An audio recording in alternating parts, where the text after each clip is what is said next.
বন্যার পানি উঠেছে বাড়িতে, তাই পরিবারের লোকজন আশ্রয় নিয়েছেন অন্যত্র। এই সুযোগে স্থানীয় মাদক সেবীরা তালা ভেঙে ঘরটিকে বানিয়েছেন মাদকের আড্ডাখানা। টের পেয়ে প্রতিবাদ করায় চালায় হামলা, ভাঙচুর, করে লুটপাট।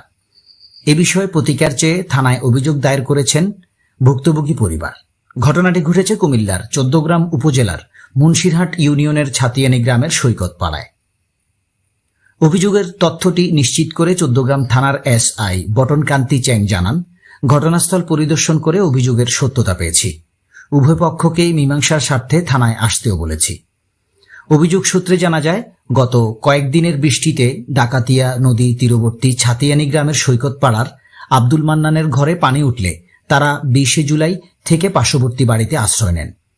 ২৬শে জুলাই আব্দুল মান্নানের ছোট ছেলে রুহুল আমিন সিলেট থেকে এসে একা নিজেদের ঘরে ঘুমিয়েছিলেন। এ সময় পার্শ্ববর্তী বাড়ির মৃত শফিকুর রহমানের ছেলে সাইফুল ইসলাম ও সোহাগের নেতৃত্বে একদল মাদকসেবী রুহুল আমিনকে দরজা খুলতে ডাকাডাকি করলে দরজা না খোলায় ধারালো অস্ত্রে ঘরদোর কুপিয়ে দরজা ভেঙে রুহুল আমিনকে এলোপাথারি মারধর করে ঘরের বাহিরে রেখে তারা ঘরের ভেতর অবস্থান নেয়।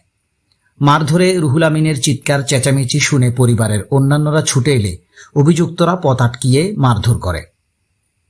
রুহুল আমিনের বোন শারমিন আক্তারের শ্লীলতাহানি ও তার কান থেকে ছিনিয়ে নেয় স্বর্ণের দুল। আব্দুল মান্নানের স্ত্রী বলেন, সন্ত্রাসীরা আমার ঘরে ঢুকে মাদক সেবন করে। বাধা দেয়ায় পার্শ্ববর্তী নাঙ্গলকোট উপজেলার রায়কোট গ্রাম থেকে ১০-১৫ জন সন্ত্রাসী এনে আমার ছেলেকে মারধর করে। পাশের বাড়ির ছবিকে সাইকেল রাতে 10টা বাজে আমরা বাড়ি পানি এসে বৌদিলি একটা বাঙা ঘরে রয়েছে। আমার ছেলে থাকে একা। আমার ছেলের সাথে ওই পাশের গ্রামের 14-15 জন লোক আনি আমার ছেলের সাথে হামলা করি, আমার সব ভাঙচুর করি, আমার ছেলের মারি নেনে হোটায় হালাই এসছি। আর ছেলে আনলাই ফোন করছি, আন্ডা আইতে 11টা বাজে 11টা বাজে আইসে দিন আমার ছেলে নেনে মারি নেগে শোয়ার দেও নাই। আন্ডা আইছি গিয়ে আন্ডারে বাজারে হামলা করছি। আন্ডা মাঝিরে হ্যাঁ আদির সব হাড়ে ফাড়ে চিড়ি হেলাইছে। কানের একটা জিনিস থাপাই লই গেছে কই, তারপরে যাই আর 3টা কম্বল লই গেছে। আর হুতর হুন্ডা বেছে 40,000 টাকা লই গেছে।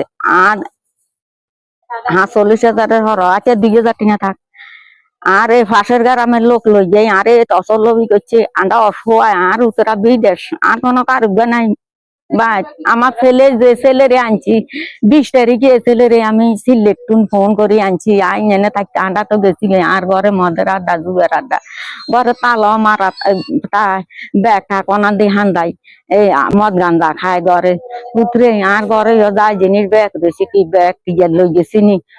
তুই দূর বাইতে তুই বাইতে আই আর বাইয়া কর ইয়া কর হানি গেলে গই আন্ডা চলি যাম। আমার ছেলে গা বাইতে আইসে আর আমার ছেলের ঘরে এই হামলা কালকে রাতের 10টা বাজে আমার ছেলের লগে করছে। 11টা বাজে আমরা লগে বাইতে আইসি গিয়ে আমরা লগে করছি।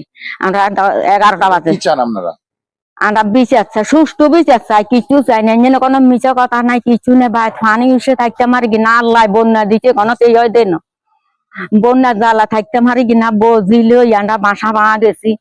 আন্ডা আই দেয়ার সুষ্ঠু বিচার চাই, কিচ্ছু চাই না। আমার ছেলে যে মারি কিছু নাম নেরা জানেন 15 জন মানুষ। আমার ছেলে একা, আমার ভাই দরজা কো ভাই ভাঙচুর ব্যাগ করছে 15-16 জন। মানে ঘটনার সময় কেউ ছিলেন না?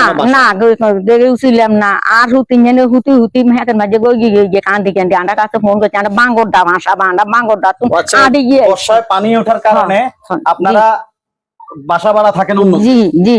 এখন এমত অবস্থায় আপনার বাড়ির ভিতরে কে বা কারা এটি আমরা ফাঁসের বাইরে আছে 60 জন ফাঁসের। আর ওদের নাম আর সব সাইফুল